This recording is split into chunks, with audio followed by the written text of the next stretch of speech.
من وەک هاوڵاتیەکی تورکمان شاری کەفری دانیشتوو شاری کەفری گەرمیان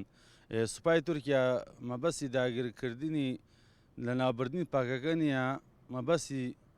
داگیرکردنی کوردستانە و ئەوەشی لەوە زیاتر هیچ مەبەستێکی نییە بەس مەبەستی داگیرکردنی کوردستانە زۆر بەداغەش بۆ لایەنە سیاسیەکان هەموو حزبەکان کوردستان زۆر بێدەنگن هەڵوێستیان نییە بەرامبەر سوپای تورک لەبەرە سوپای تورک هەمومان ئەزانین ڕۆژانە نەوەی کورد و هاونیشتمانای خۆمان لەو سونورە ئەکوژێت و هینەکەن تایسە هیچ هەڵوێستێکیان نییە و هیچ پامێکیان بڵاو نەکردێتەوە دژی ئەو داگیرکرە بن. حکوومەتی هەرێمی کوردستان زۆر بێدەنگە بەرامبەر ئەم لەشکرکێشی سوپای تورکیا دیارە ئەمە بۆ ڕێکەوتنی 50 ساڵی کێشەی ئابووری نەوت ئەگەڕێتەوە دیارە بۆ خاڵە سنووریەکان ئەگەڕێتەوە کە هاوبەشن لەگەڵیانە پارتی دیموکراتی کوردستان بە دەرەجەی یەکەم بەرپرسە لە بێدەنگبوونی خەڵکی کوردستان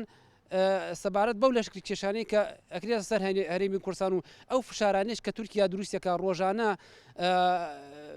لە گوندەکانە خەڵکە کوژیە مەڕ و ماڵاتە کوژیە خەڵکی سڤیل ئاوارەکە بە هزار پەرلەمانی کوردستان تا ئێساتە کۆ نەبووتەوە لەسەر ئەمە هەڵوێستیان هەبێت بڕیارێ دەرکەن بۆ ئەوەی لەشکرکێشی تورکیا لە هەرێمی کوردستان ڕەت بکەنەوە پەرلەمانی عێراقیش تا ئێستا بەڕوونی دانیشتیان لەسەر ئەوە نەکردووە کە سوپای تورکیا بە یەکجاری لە هەرێمی کوردستان بکشێتەوە. بۆیە ئێمە داواکارین فشاری مەدەنی زیاتر بێت گربوونەوەی ناڕزایەتی بکرێت خۆپشاندان بکرێت لە دژی سوپای تورکیا بۆ ئەوەی